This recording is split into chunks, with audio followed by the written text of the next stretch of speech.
Traveling through the sun's blazing hot atmosphere, NASA's Parker Solar Probe has sent back a complex, close-up view of our star. The spacecraft confirmed that our picture of the sun from Earth is deceptively simple.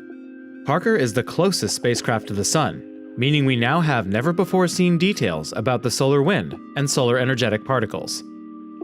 Solar energetic particles are high-energy particles that can endanger both astronauts and satellites in space. The solar wind is the continuous outflow of particles and magnetic field from the sun. Both speed out, filling up space and affecting space weather throughout our solar system. For the first time ever, we were able to go to the source of the solar wind and solar particles. Here are 5 features Parker saw. We've long known that space is full of cosmic dust. We can even see the dust from Earth because it reflects sunlight.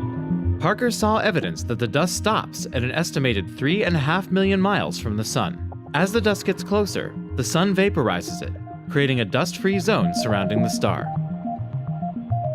At Earth, it appears that the magnetic field lines flow evenly out from the sun, but Parker saw them behave in a surprising way. The magnetic field lines flip in a whip-like motion, turning 180 degrees around in a matter of seconds.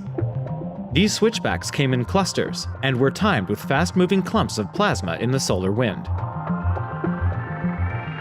Scientists have long wondered if the solar wind is generated as a continuous flow or in spurts. We now see evidence that the solar wind has rough, irregular texture. The plasma within it also seems to lack an orderly sense of direction. Some clumps of solar material fire out into space, while others fall back toward the sun.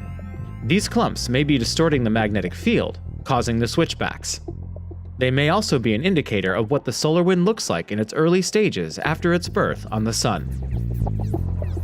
Parker found a transition point in the solar wind. The corona is the sun's faint, outermost layer that transitions to the solar wind. Before Parker, scientists knew that the corona rotates with the visible surface below it, but they didn't know how, or where, the solar wind switched to flowing straight by the time it reaches Earth. Parker has finally spotted signs of this transition, and the changeover happened significantly farther out than expected. Although the sun has been very quiet over the first 2 orbits, Parker observed several tiny bursts of solar energetic particles. While these events have been seen before, never ones this small. The fast-moving particles from these modest bursts spread out as they move from the sun, making them undetectable from Earth.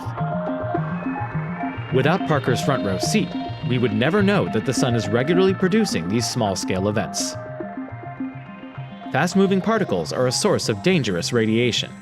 The more we learn about these eruptions, the better we can protect our technology and astronauts.